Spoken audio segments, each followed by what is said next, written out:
So Winter Soldier maybe top 5 superhero.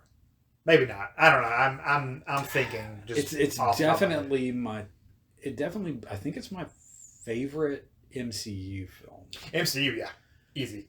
Yeah. Easy top. Well, I don't know about favorite, but easy top 5 MCU for me. Maybe number 1 MCU because it's really good. I think I watch that one more than any of them. I think it's just there's something. I don't know how to word it, but I feel like it's underrated. Yeah, I think so too. I think people. I like Infinity War and Endgame. They're good movies. Yeah, but they don't stand on their own. Like you have to have everything else for them to work. Like, right. Like Winter Soldier works on its own. Like I feel like if Papa was alive, we could have shown Papa Winter Soldier, and he would have been like, we had. Oh, that's Black Widow. Papa. She's a super agent. All you really need to know is that Captain America is a superhero. But I mean, like everybody knows who Captain America is. And right. Papa read those comic books when he was serving in the Navy in World War II. You know, right? Yeah. Like those were comic books that were sent to him. He knows who Captain America is. He does. So most people, you could sit down, you could watch that movie to them. It gets a little bombastic at the end, but I don't think it's not so insane. I think like Papa would even enjoy Winter Soldier. Yeah, the only real thing would be explaining who Bucky is.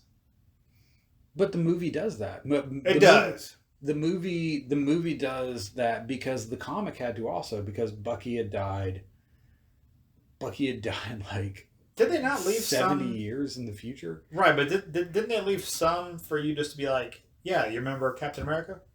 Yeah, no, they show you because there's a whole sequence where he goes to the museum and it basically is a recap of the first movie where he goes to the museum and he sees like the Howling Commandos and it has a whole display on Bucky and it shows like all the stuff. Maybe I just don't remember that. Okay. Yeah. You know, because that's where his old uniform is. That's right. And Stan Lee is the guard there, and he goes back to steal the uniform so so they can complete the third act. That was Stan Lee's cameo. That's right. Yeah, that's right. Okay, I remember that. Because that's a good movie. It is. Yeah. That is. That's one of the few, I guess, standalone Marvel films. Yeah. I think that's what I kind of enjoy about Ant-Man. Well, I mean, it did have repercussions. It did, but yeah. It did, but like in and of itself, it's just. You don't need to understand Marvel, the MCU, to understand that. Like nowadays, you can't really jump into a Marvel film without. No. But like that's what I kind of enjoy about Ant-Man's films, is they're not completely standalone, but you can just watch them and enjoy them for film. I mean, they're not like super high quality or anything like that, but they kind of feel like they're their own world, especially like the last two because they. At least part of them, they've been inside the whatever it's called, quantum realm. Yeah. So they kind of feel like their own films in a way. See, I feel that about the first one. I guess my problem with the first Ant-Man though is that it was the start of people saying, "Oh, it's just a heist movie, just with superheroes." That's what Marvel does now. Because people were kind of saying that, like, "Hey, Winter Soldier is a political thriller with Marvel wrappings," and I'm like. Yeah, sure, it's not Parallax View or Marathon Man, but it is a political thriller in Marvel trappings, right. and with the Marvel bombast, that does work. It's a good political thriller. Ant-Man and the Wasp is not a good heist movie. I love heist movies, and it is not a good heist movie. I just think it's enjoyable in and of itself. Yeah. But I mean, again... I think that always gets stuck in my head when I watch it, and I can't. Well, I can't enjoy it. That's fine. Because like Guardians of the Galaxy is a space opera. Well, yeah, okay, yeah, it is. The space opera and Marvel trappings. Okay, yeah. I'll give you that. All right. Well, I mean, I guess because the Guardians films, at least the first two, I still haven't seen the third one. It's good. I've heard it's great. Yeah, it's good. But those two, it's probably the last good one. You don't need to know the MCU really, because I didn't know the Guardians when I watched the first one. I didn't know who they were. I was like, all right, let's go see this. Did not. Yeah. And I was like, I really enjoyed that. That was really fun. It was just like a really fun... It wasn't taking itself too seriously, but at the same time, they weren't trying to be silly. Like, right. Like, Peter Quill felt real. Drax was the only one where I was kind of like, maybe a bit much. Yeah, I agree with that. Maybe Dave is overacting a bit. And in the second one and third one, I'm like I'm not gonna pretend I didn't laugh. I did in the moment, but like in hindsight, I'm like, too much. No, I 100% agree. I think that's a big, especially because at first he's this stone cold killer who's gonna avenge his wife. It's like, no, yeah, totally. Well, that's what I mean. That's yeah. And then you had me read the comics, and I'm like, oh, that's not Drax at all. No, I mean, like, he's Drax the Destroyer in the comic books. Like, I don't know. I felt like they... Well, in the comics, he can go toe-to-toe with Thanos. Yeah, they nerfed him. Well, he's genetically engineered to go toe-to-toe with Thanos. In this one, Ronan the Accuser can just bitch slap him. Oh, yeah, no, he's totally nerfed. Yeah. Like, he's really just a pretty strong guy. Like, that's it. It's what sucks about reading the comics is like going into it, I was like, oh yeah, Drax is cool. Now I'm like, Drax kind of sucks. It's a shame. Yeah, they didn't do him great. Because he's not part of the Destroyers, is he? No, I mean the Annihilators. I don't think he's part of the Annihilators. No, because he's not at that power level. Because that's like Nova and Silver Surfer and Beta Ray Bill. That's a cool team. They'll never do that in the comics. They can't. It's just a bunch of like alpha ego guys with like omega level powers that just team up and they last for like 4 issues because none of them can get along. Right. Well, and a lot of it made more sense when you explained it because I was wondering like why didn't they do Infinity War more like the comics? But it's like that took decades and all these different series with 50 issues to get to this. Yeah, and I mean, Infinity War 2 is... I mean, so before Infinity War, you would have to establish the character of Death in the Marvel Universe as an actual physical character. Like there's the Living Tribunal. Right. Like the universe itself, Kronos, the timekeeper. Mm-hmm. You would have to like establish all these like esoteric characters that as actually in the Marvel universe having physical features. Like the universe itself has its own character, and you would have to establish that. And it wasn't even until Guardians 2 that they established the Watchers, I think. Yeah, but they still haven't really established them. It was a throwaway cameo. Yeah, they didn't really though. But I mean, just even showing them, because really, if you weren't like a Marvel fan, you're like, oh, those are aliens. Like comic book fans knew the Watchers, but everyone else is just thought it was so. I mean, honestly, they weren't established until the What If series on Disney, I guess. Yeah, I guess. Didn't they recently appear in one of the newer movies? No, not that I know of. Maybe I heard that they're gonna appear. I mean, I didn't watch the Marvels. I'm not really interested in watching it. I didn't watch the Marvels. I haven't watched a lot of the new stuff. I still haven't watched the new Thor. You're fine. That's what I've heard. I haven't watched the new Thor. Guardians, obviously, I want to see, but I haven't watched the new Thor. You're not missing anything with that. The Eternals. So I will say this about the Eternals. I think the Eternals is the best cinematography in all of the MCU. Really? It is the best looking movie. I have to watch that. It's not for everyone. New? Yeah, no, she's a really good director. Mm-hmm. And that's why, like, you can tell some shots, you're like, there are some shots where you're like, I don't think there's any CGI in this shot. And it's like, the lighting is like naturalistic lighting and it's like really interesting. And you're like, oh wow, hey, this is like cool to look at. This is great. But like, I don't know. I didn't hate that movie. A lot of people did. It's very slow. It's a very slow and it's a very heady science fiction film. Yeah, sure. And I think that's why a lot of people didn't like it. But then the third act turns into this bombastic craziness. Whatever. Marvel is as Marvel does. Yeah. And then there was and you can tell in the third act you're like, oh, where'd the director go? Like you can tell that when you're watching the third act. But there's the Shang-Chi? Shang-Chi. Shang-Chi, yeah. I didn't watch that one. I've watched the only series that I watched. They missed huge on that movie. Really? Yeah. So Shang-Chi was a comic book written because Bruce Lee was popular. Okay. So make a martial arts film. Right. They didn't even do that right. I mean, like, the end battle is these two guys, like, doing these moves, but they have, like, power rings on their arms, and that's doing all the power. Mm-hmm. And then they fight some giant dragon, with the power rings, and you're just like, I would have been so fine with nothing mystical, just like give me PG Kill Bill, and I would have been okay. Like that's fine. Right. Like you don't have to make it as gory and graphic. Just make it a martial arts film. No, couldn't do it. Oh my goodness. Okay. Well, what else has it been? The only series I watched was The Winter Soldier and Falcon. I watched a little bit of Loki. I like Loki. I haven't finished season 2 of Loki. I did like the first one. I thought WandaVision was actually really good and inventive and interesting. I wanted to watch that one. Yeah, I think the only ones post Endgame that I've watched were the Spider-Man and the Doctor Strange.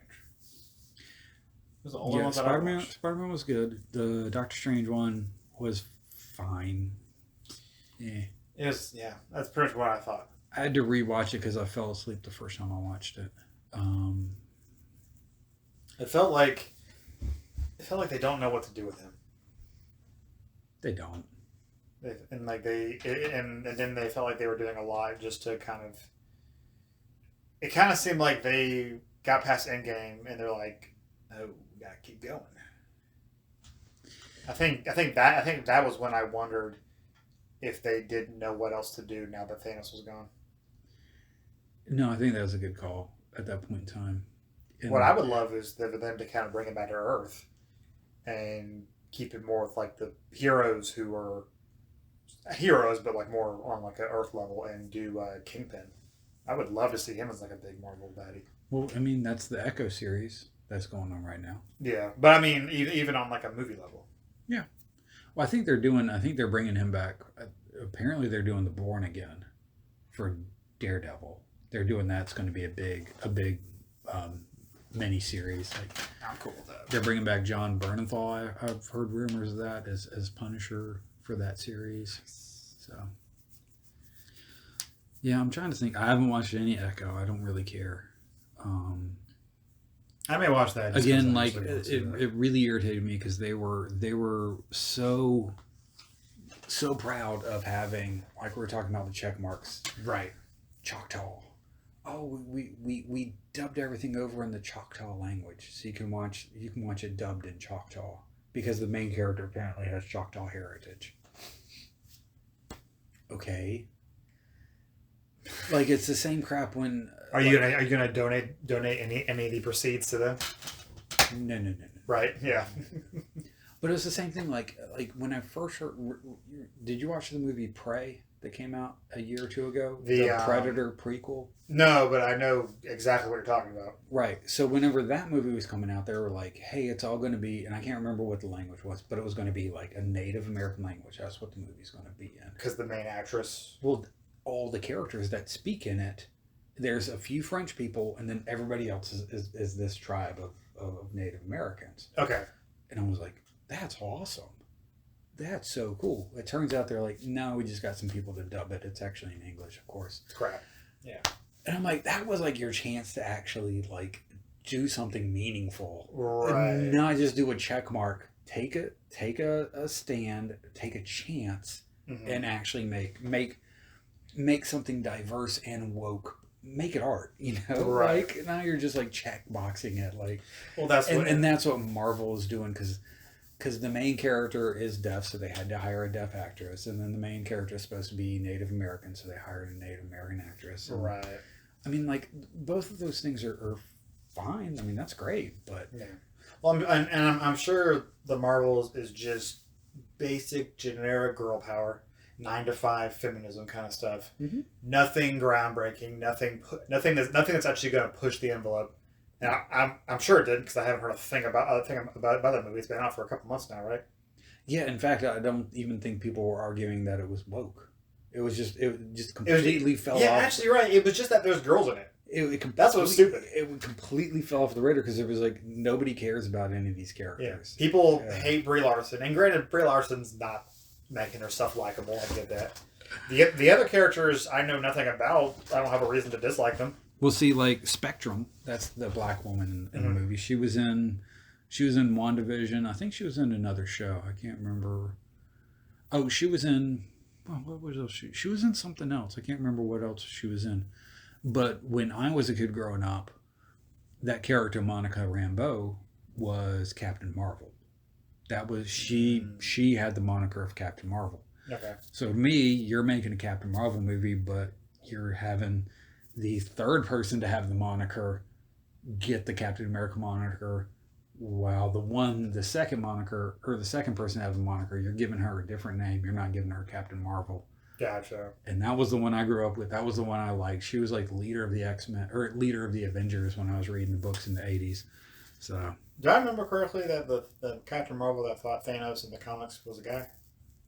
Well, no, the original Captain Marvel was a guy. Yeah, okay. He was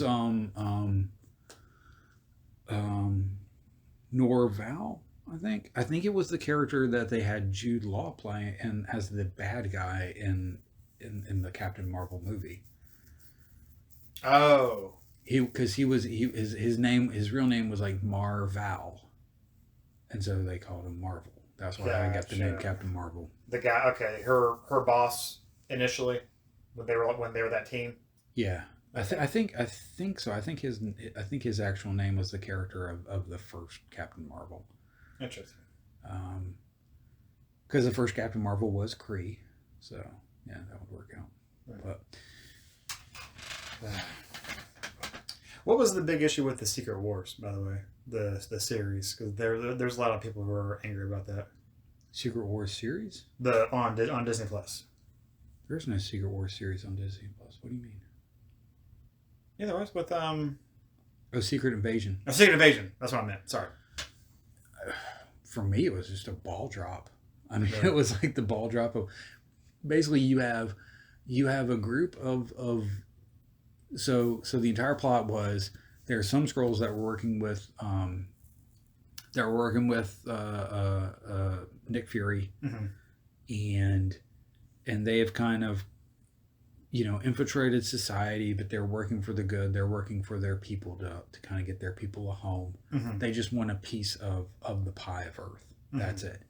And there's this French group, also shapeshifter Skrulls, and they're kind of terrorists, and they're wanting to basically. They figured out that Skrulls are pretty much okay with nuclear radiation, so why don't we just nuke the Earth, kill off all the humans, and we'll still be good, and we can live here. We can withstand the radiation. Okay, interesting premise. But you don't use any of the interesting subterfuge or like... Right. You could have had such a fascinating spot. Like, there were some really good scenes in that show. And it's really funny because those are the scenes that everybody... Basically, there would be scenes of two characters talking, and you would learn a lot about the two characters and how they saw the world. Everybody said those scenes sucked. Right? Like the scenes that made characters and built things up and made everything in. It was like, oh, that was a stupid scene. No, it wasn't. That was a good scene, man. What are you talking about? They weren't action. But the action at the end of the movie was kind of stupid because it just made no sense. Was there any like critical characters who were revealed to be Skrulls? Rhodey? War Machine. Oh, he's a Skrull? He was, but we don't know when, and I think he's still fine. He's still alive. They're not going to kill him. It's fine. It's all fine. Like it had zero impact on anything. Yeah. Didn't really do anything. And I think a lot of people's big criticism is the parts of the show that did work were kind of psychologically like Nick Fury just took a psychological beating. that entire show. Like that was like the good parts of it, was like you really got to see him like on the ropes and really struggling. And then apparently like the Marvels, when he's in that, they're like, this is like a completely different character. Like nobody knows who the character is in Marvels. This is not the character we just saw in Secret Wars. Is that set or Secret Wars? I think it's supposed to be, yeah. Or Secret Invasion? Secret Invasion, yeah. Yeah. I wish I was surprised. No, Secret Invasion though isn't worth watching. Like it's another one like Moon Knight, where like you're like waiting for the 7th episode, or waiting for the 6th or 7th episode, the final episode, to do something really interesting. Mm-hmm. And it just turns into a Marvel bombastic. Yeah. I was like, yeah. Because Moon Knight, oh my, that's a character I love. And they just, I don't know what they did on that final episode. It was so bad, so stupid. Mm-hmm. That's more or less what I thought about the end of Captain America Winter Soldier. Yeah, very similar. I was like, yeah. But that wasn't as stupid and bombastic as these. No, it was still, there was some grounding. It was more like the dialogue was like, it was corny. Who the hell wrote that? Yeah, it was really corny. Like, can we get a second pass on this script, guys? Come on. That was the kind of thing where I was like, you're really just trying to check a box or two. Oh, it was so... Like, 'cause none of that felt like him. No. Like, that's not Falcon.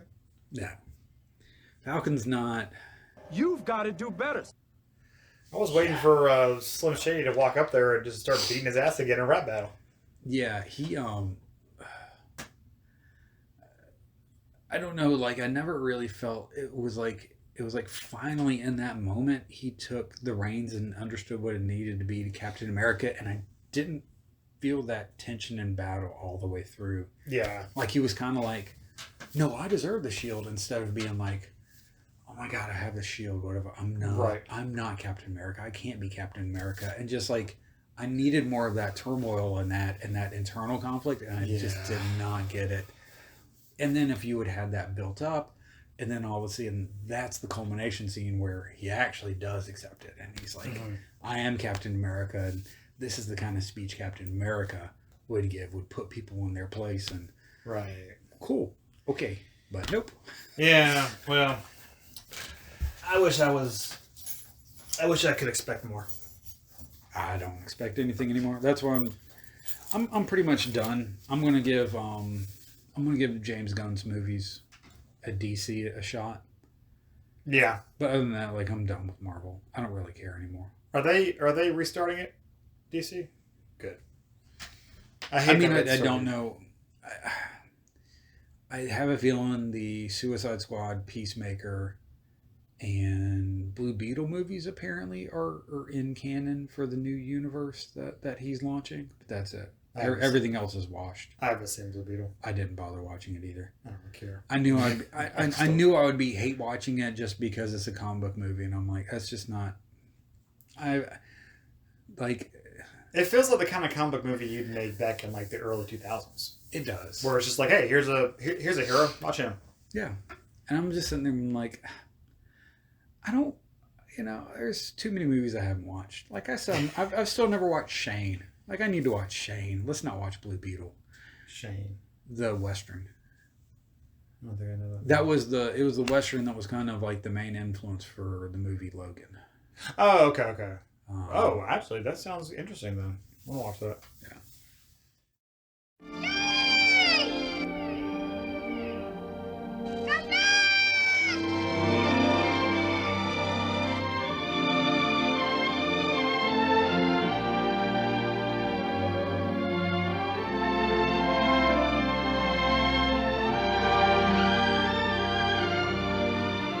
George Stevens, creator of such masterpieces as Giant and his Academy Award-winning A Place in the Sun, enlarges the scope of the screen with a motion picture whose monumental background is matched by the stature of its moving human drama.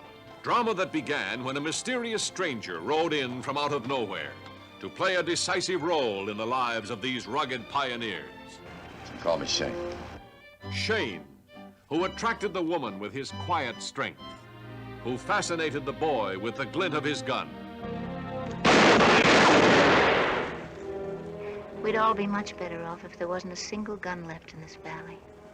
A gun is as good or bad as the man using it. From the clash of elemental forces, George Stevens has created a motion picture unforgettable for its spectacle and scope, its great human story, its deadly conflict. I've heard about you. What have you heard, Sheen? I've heard that you're a low-down Yankee liar.